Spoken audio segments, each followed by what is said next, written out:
sharing and caring event, and it's so fun to wrap it up with Heather Wesp, who not only works here, but she's a longtime volunteer at the Montcalm County Animal Shelter. Since I do have animal lovers here, or at least those interested in animals, I have to tell you, remind everybody about what's coming up in just a couple of Thursdays. We're having a Physics of Life program. It will be held in the gymnasium Thursday, November 2nd at noon. And the good folks from an avian organization that not only rescues but rehabilitates birds of prey will be there. And she will be bringing an American bald eagle, a red-tailed hawk, and I think a snowy owl. And she's going to actually explain to us how these birds fly, the physics behind the flight, and then they are going to be flying throughout the gymnasium. So, if you want to see some birds of prey up close, possibly really up close, maybe depending on the food I serve, make sure you come to this. And then I also want to remind everybody that there is a blood drive on campus tomorrow in the activities gym, and it will be from 10 to 4. So, if you need any of this info to take home with you, it will be here.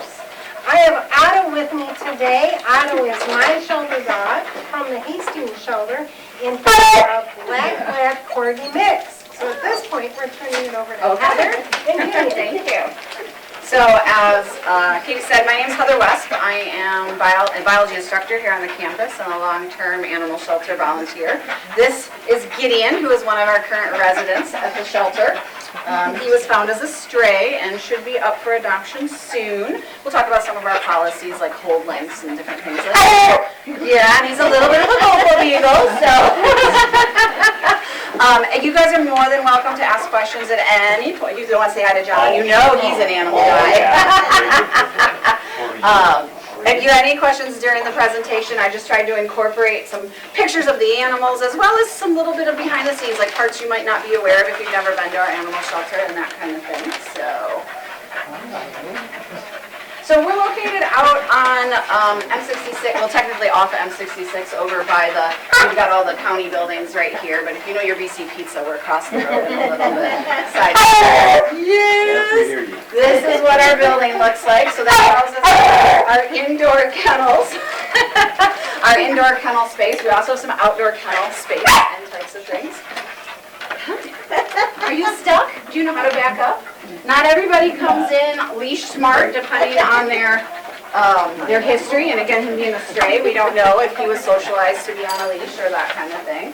Most of the information I'm going to share with you guys today can be found right off of our animal control website, but we'll link to some of that.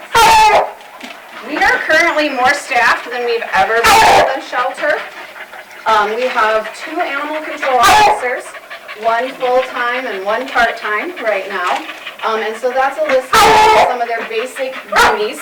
Animal control works closely with the county and the police force, and so they focus on a lot of things like cruelty, stray dogs, inspections of people that house multiple animals to make sure that they're being properly.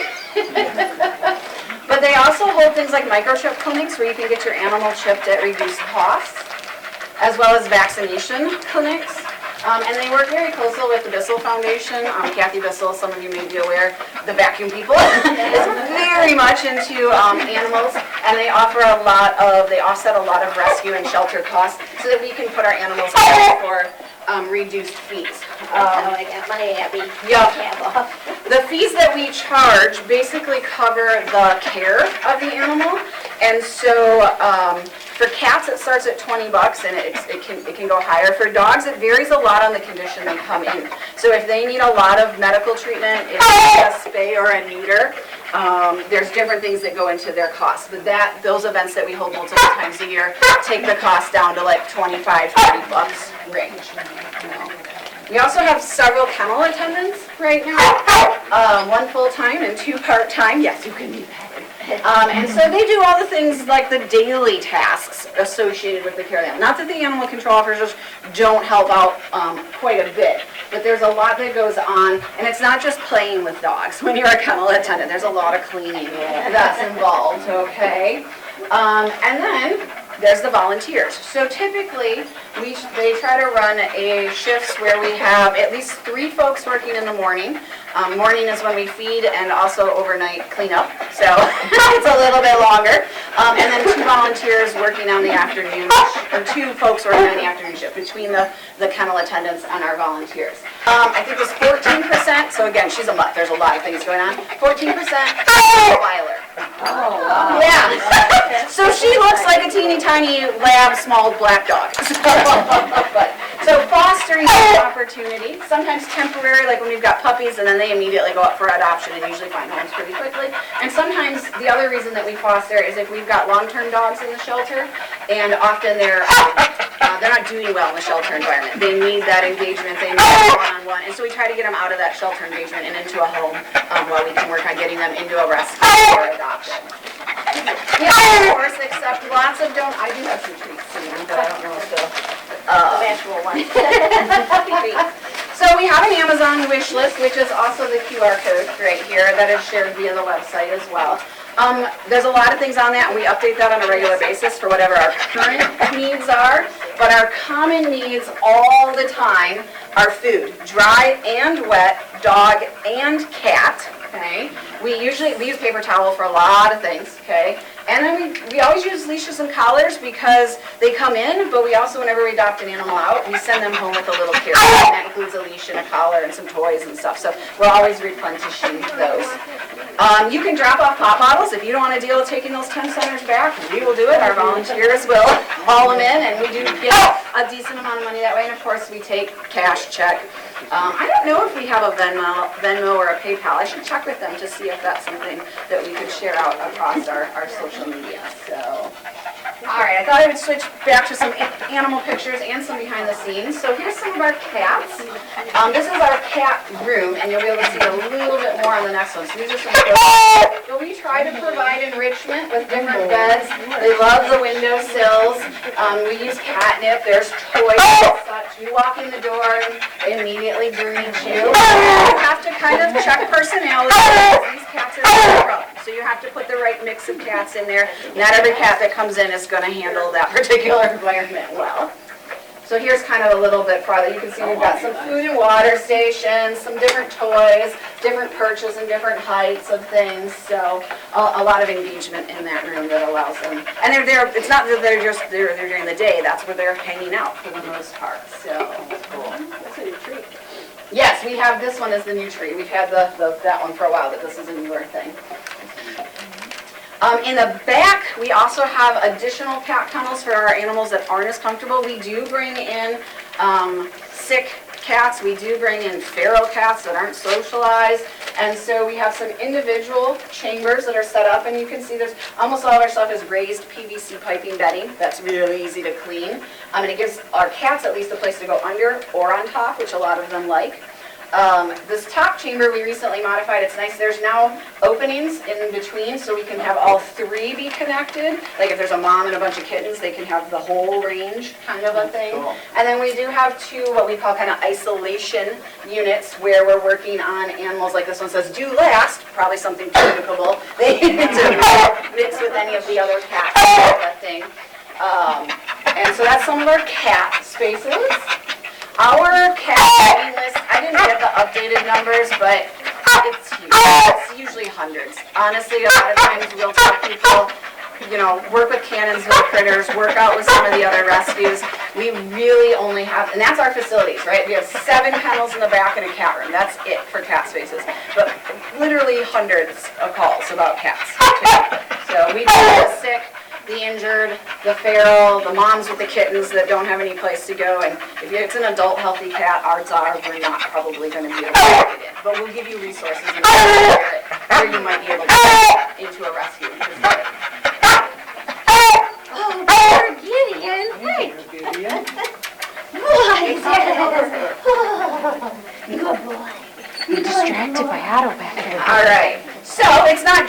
animal spaces. This is our cleaning facility. We have a small grooming station. Some of our volunteers volunteer grooming hours. This is our very ancient sink structure that is not awesome. If we could replace one thing, it would be our sink and our water supply. But that's where we wash our dishes, and we are doing that constantly, day and night. This is our kind of food and snacks area, as well as some of our kennel storage. We would prefer that our food, we go through a lot of food, so preferably we would like to have both of these shelves filled at any given time to make sure that we're not in danger of immediately running out. Right? And we go, it ebbs and it flows when donations come in. When we're cleaning cat cages, we have some temporary places that we can put them, and this is like a feeding station where we make up the food. We also have a fridge where we keep meds and that kind of stuff over there. So that's a little bit of our back room spaces. Laundry. I think we do more laundry than we do dishes. So we were very fortunate. We recently got a new dryer. Our washing machine is still holding on, but when you do 3 loads a day, more when you've got a full house or puppies or that kind of thing.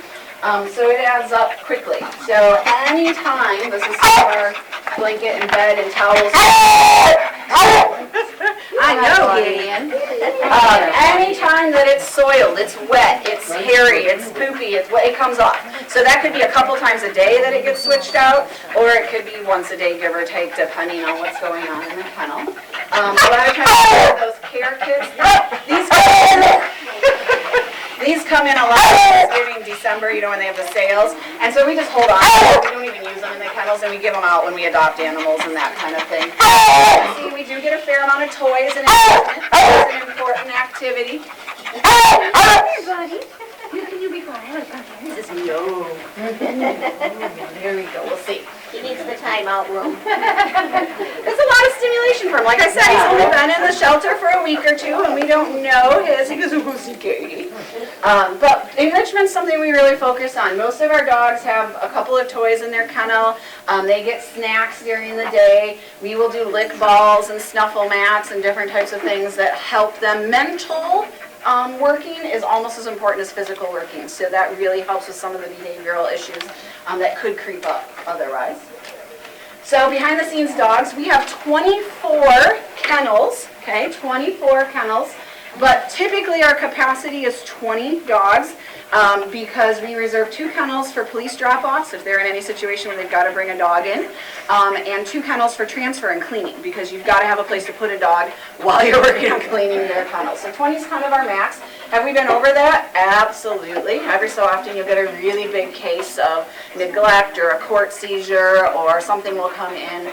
That's when I dragged Serena into the mix. Year and a half back, we had a really big group of dogs come in, kind of a thing. So we were 3-4 deep in our kennels at that point, but luckily within a day or two we could get them out to other resources. So.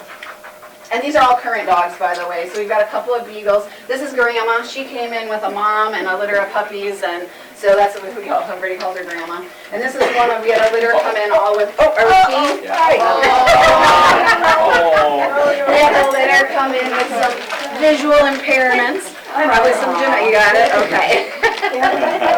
So this is Buttercup, and she's about 5 months old, and raring and tearing and ready to go. She would have loved to come today, but she would have been even more high energy than me. So. Really? We also have outdoor kennel spaces, so we currently have 7 outdoor kennel spaces, and one of the improvements in the last couple of years was to we got a roof over this. Before that, all we had were tarps, and so we were limited on hot days, rainy days, etc., what we could do. But now we can have them out as long as the temperature's appropriate, and that gives them, again, some enrichment, some smells, some other opportunities to interact. And so I realize I'm blocked. I don't remember if this is Gideon. The name tags don't always get updated right away. So, but we do, every animal that comes in gets a name. So we're not just like, oh, the dog and 4. Right? There's Gideon, and the other 2 beagles are Mork and Mindy. Like we go through TV shows, movies, like we have themes of the way that the names are happening. I was like, that smells yummy, I'll eat that. Yeah. Also, we, in the last year or 2, we now have our shed or farm animal. If you can name a farm animal, we've had it. Okay?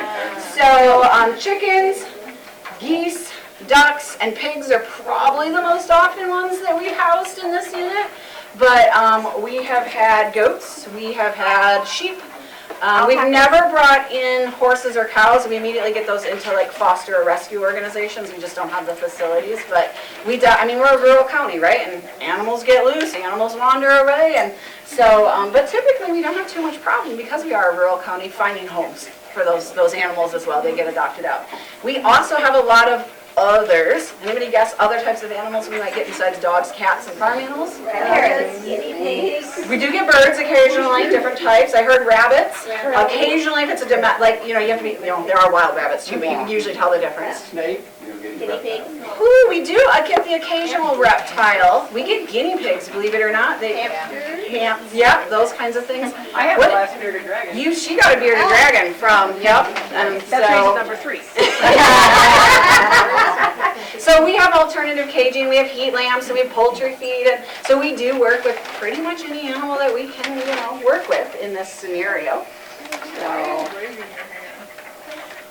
it's hard to get some of the good pictures that you saw earlier. They are constantly just all over the place. But I know we're getting close to the end, and I want to be able to take questions. So I just thought a good spot for us to end on would be some of my favorites. And I definitely remember in 7 years, but it's probably the old dogs. That's why I started volunteering at the animal shelter. My 15-year-old shepherd mix passed away, and I waited a couple months because I was like, if I go right away, I'm just going to take another dog home. But when the old ones come in, that's kind of special for me. I like to spend a little extra time.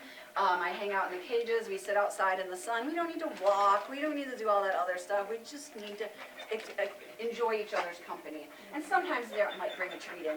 That soft serve ice cream goes over pretty big with almost any dog I've ever met. So that's the end of the actual presentation, but I'm more than happy to answer questions about my experiences with the shelters. Can you use more kennels? I picked them up on the side of the road.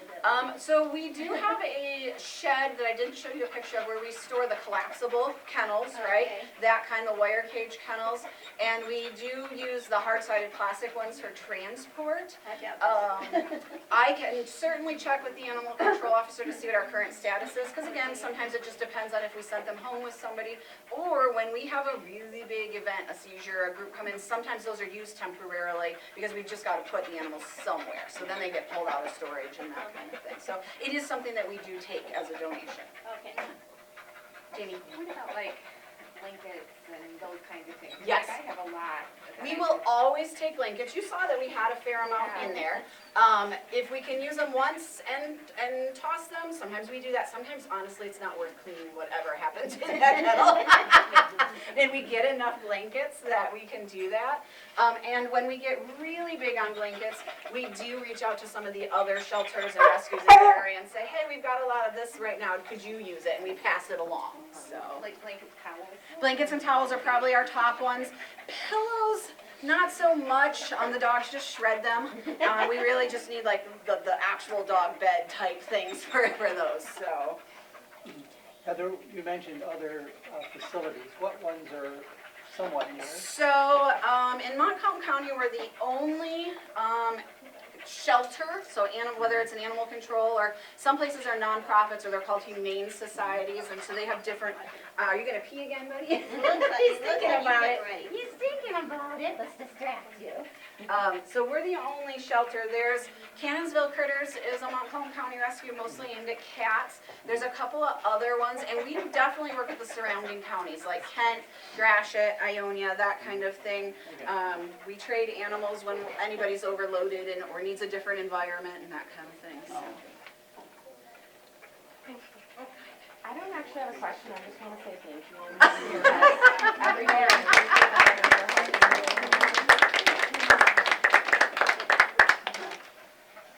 So I had a question, and so did she and back. We saw on the list that they accepted pumpkin, and we thought, why pumpkin? Yep. Does anybody know the answer to that one? Dogs love it. What do you think? It's good for dogs. They do like it, surprisingly, like treat level like.